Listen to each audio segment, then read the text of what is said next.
It seems like the world's coming unglued right now.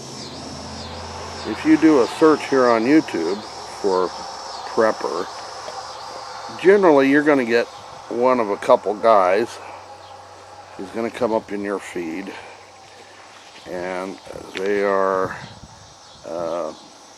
type A personality guys, and they're full of themselves and holier than thou attitude, and hopefully I won't come across like that. Things are definitely coming unglued.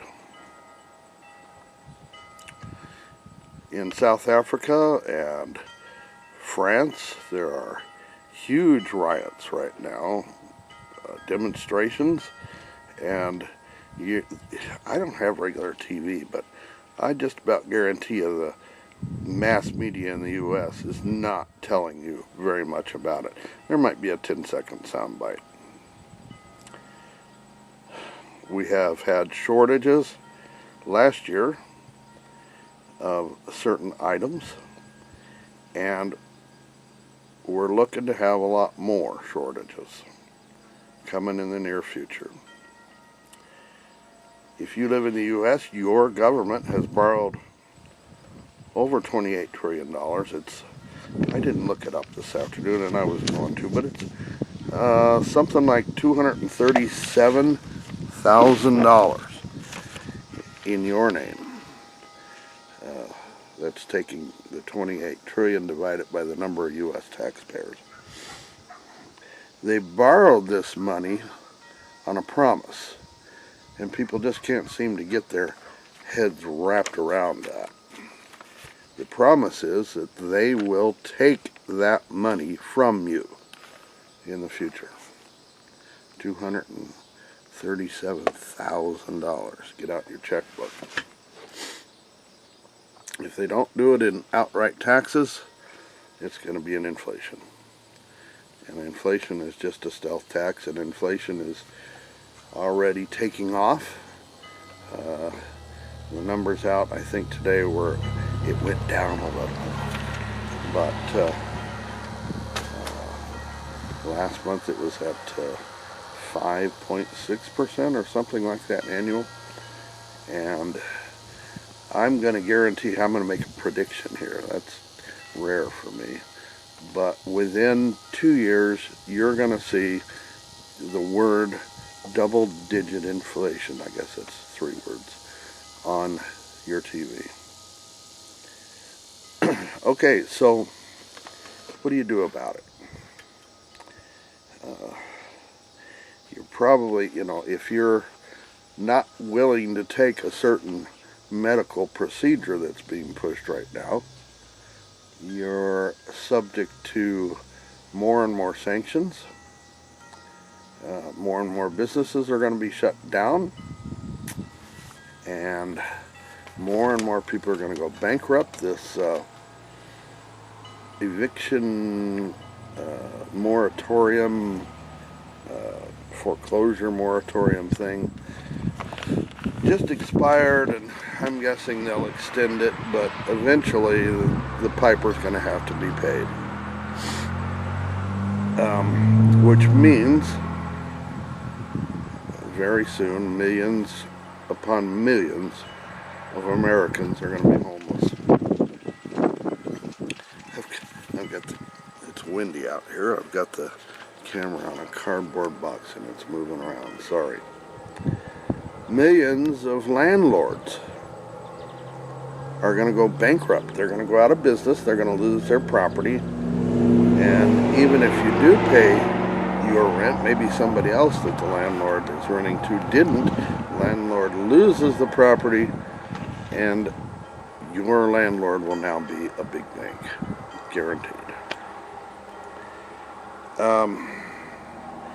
So what do you do about it? I'm going to share 13 things with you that you need to be securing for your family right now. I'm trying not to do this in a narcissistic way, okay, but everything I tell you is going to make sense to you. I'm outside right now. We're under an excessive heat warning. The feels like temperature, the heat index is 103 right now. I did look that up. If you were outside in this heat without shelter, shade, or something to drink, you wouldn't last the day. Right here where I'm sitting on my front patio, I have seen wind chills that went to 52 below. You can't last more than a few minutes outside without a heck of a lot of clothing or shelter in that kind of freezing temperatures. You have to make sure you have shelter. So if you're living somewhere where you may be soon subject to foreclosure, eviction, or maybe a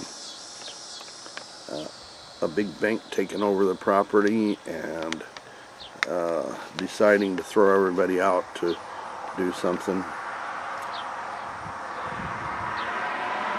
try to pre-plan for these things. Try to arrange for other shelter. If you wind up in your car, I'm going to give you a link down in the more info box to a channel called Cheap RV Living. And the guy's name that runs it is Bob Wells. He's put together an awful lot of videos about how to live in your car or a minivan. Whew. It is hot out here. I'm already sweating. How to live in a car or a minivan and how to do it cheaply and provide all of the necessary things that you need. Okay? Next, let's talk about water. I'm perspiring, so I'm going to have to get a bottle of water real quick. You can't live without water for more than 3 days. Last February in Texas, almost the entire state, wasn't it, was under a boil order for water. You've got to have alternative sources of water available to you. Find a way. I don't think it's probably the best idea, get my lips to work, to stack up lots of bottled water, because it's expensive that way and it takes up a hell of a lot of room. We have a Berkey water filter, and you can supposedly take pond water and put it in here and make clean drinking water. I haven't tried it yet, but I know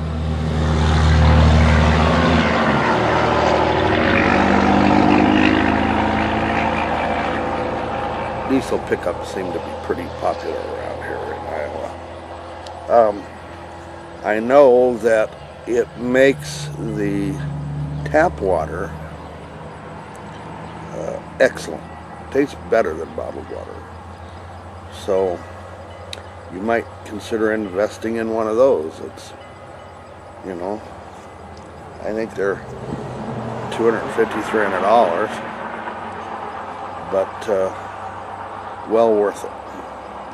Takes out something like 99.9997% of everything, including the weed killer that's so prevalent around here, I won't say the name, and viruses. Okay, so what's next? Food. When you go to the grocery store, the very next time you go, consider spending a little. Not much, maybe an extra 20 bucks. Get some canned chicken, some Spam,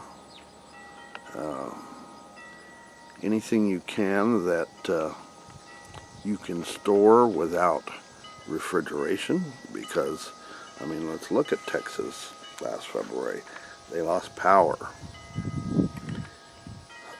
Find things that you can store without electricity. Beans, rice, get what you can and start storing it up. You can get some of those plastic storage totes and start putting stuff in there if you need to. If you do that every time you go to the grocery store, every week, 2 weeks, however often you go, it won't take long before you start to pile up some food for your family for emergencies. And there could be natural disasters, hurricanes, tornadoes, all kinds of things, that you might find having a little extra food is a good thing. Hello, Kitty Bob. Kitty Bob wants petted. Okay, next thing.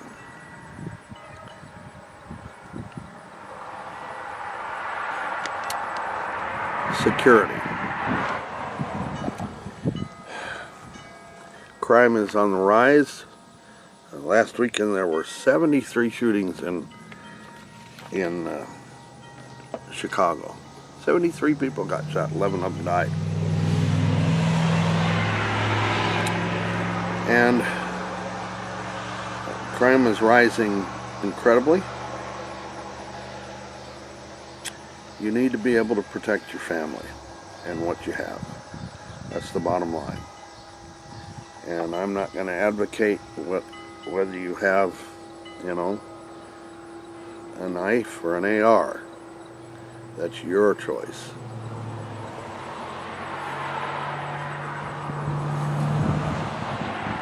But you need to be thinking about how you could keep your family safe in a really bad situation, especially if you live in a big city. If you live in a big city, start making plans to get out.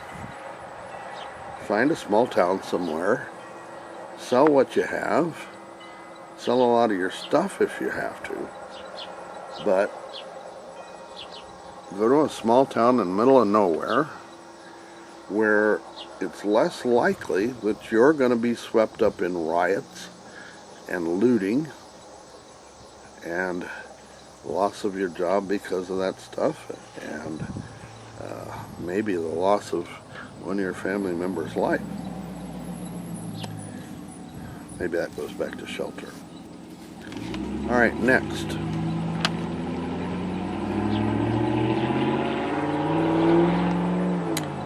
Cash and other alternatives.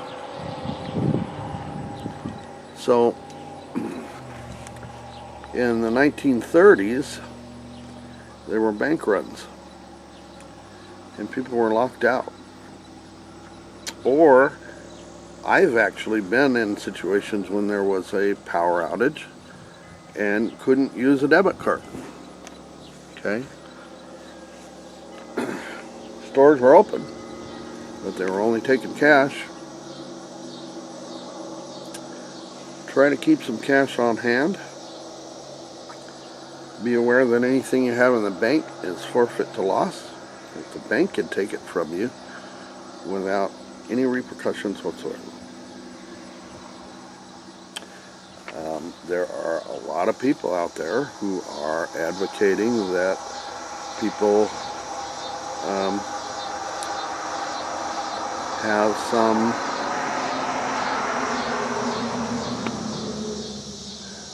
precious metals, gold, silver. One thing I am going to tell you is don't get paper. The promise of some bank giving you gold is worthless when it comes down to it. Have the physical stuff you can hold in your hand and lock away somewhere in your house. This new infrastructure bill is going to make it damn hard for you to own cryptocurrencies.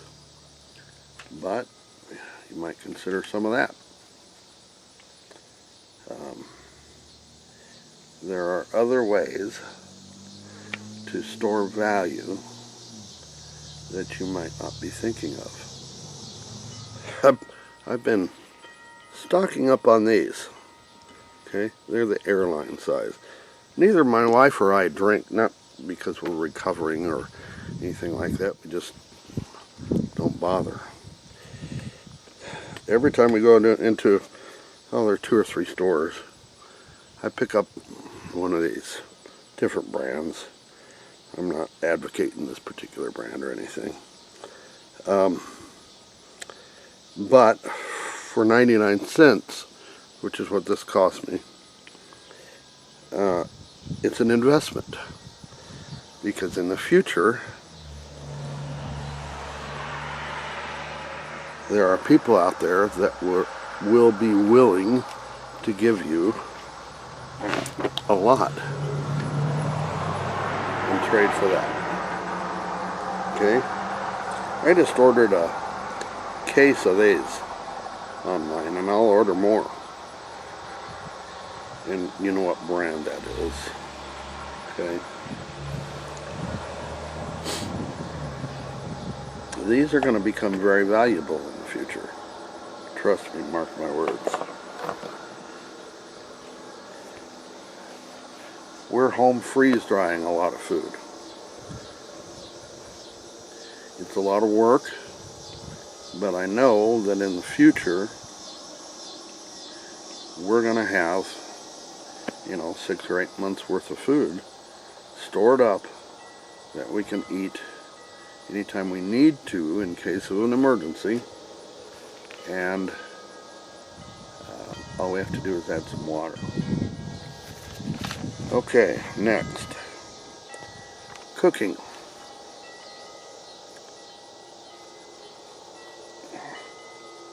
I think I said this already in one of my videos, but during the whole Texas thing last year, or last winter, there was some lady on TV, and I only caught a glimpse of it once online. We don't have regular TV. But she was talking to some reporter and just going off because they told people they had to boil water. And she was like, how the heck can we boil water if we don't have no electricity?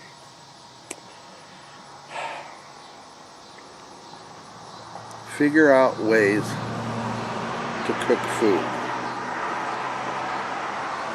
if you need to. Our freeze-dried food is mostly already cooked, so all we have to do is add, in some cases warm water, which takes a lot less cooking. Also, if you have to cook outdoors, say with a barbecue or something, in a situation where a lot of people don't have food, they're going to smell it.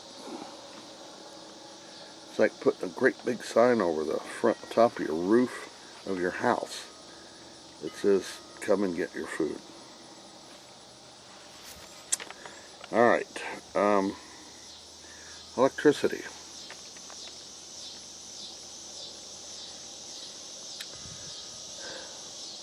We're in the middle of moving to Arizona. And the house we're buying is completely off-grid. And it's going to be all solar. You need to have a generator with plenty of gas stored up. And don't forget the gas stabilizer. Or some way to provide some electricity for your family.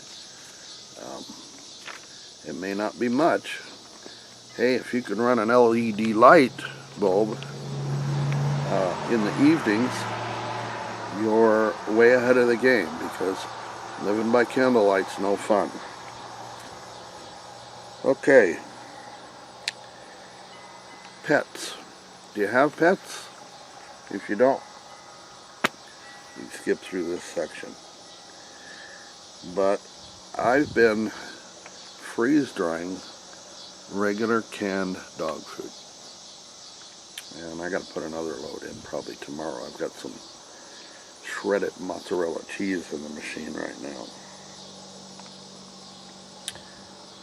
Figure out how to make your own dog food. Stock up on pet medications if you can. Do everything you need to take care of your pets, because if you're like my wife and I, they're like our kids. I call them the fur toddlers. We don't want to watch them die. Okay, next thing I talked about, I've got on my list, barter. I already showed you these. Okay. Ammunition. Think about, that diesel truck just went by a minute ago, the other way. Think about anything you think would be valuable when everything's in a short supply. I don't know how else to describe that. Eggs. There are lots of ways to store eggs. I've posted a couple videos, I think, on them. I don't think I've done one on freeze drying. I think I better do that. Anything you can come up with that will be a good barter item for the future. And I did a video on what I call sheeple buckets, and we've got a few of them.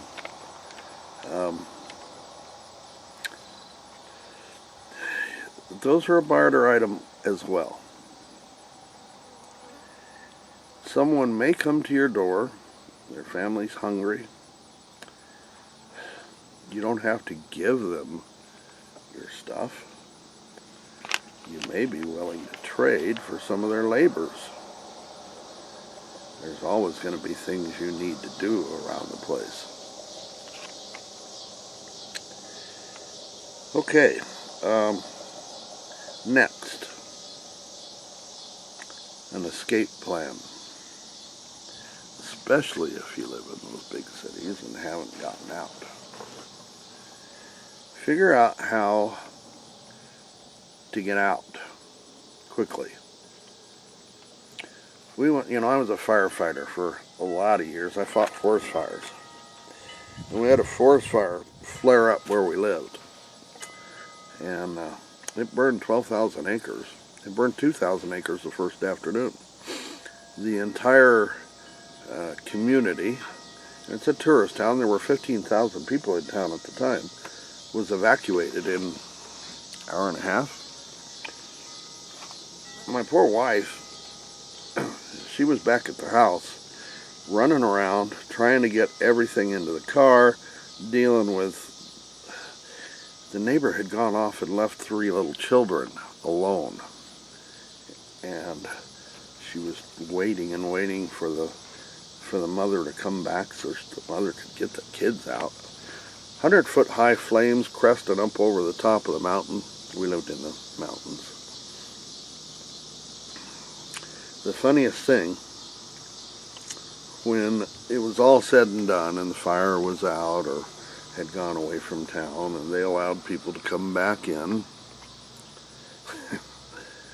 she had thrown a case of chunked pineapple into the car.